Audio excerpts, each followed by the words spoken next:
I played the very first edition of Dungeons & Dragons in, I think it was 1978 was the first time that I played. It allowed me to be an active participant in a story.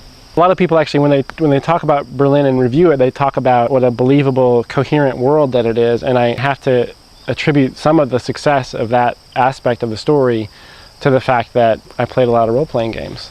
Every cartoonist has a pretty unique way of making comics. I think I probably settled on this approach about 10 years into my professional career. I usually start working on ideas in a notebook of some kind. You know, if it's got like a grid on it is really helpful to me.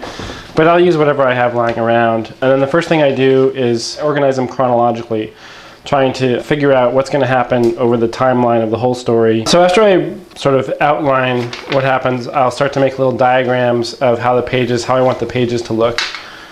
So this is the first stab that I took at page 1, and then I crossed it out, and then this is a more refined version of page 1. And then I write the dialogue down below, and then that goes on for the whole chapter. That's how I do it. I'll just break it down like that.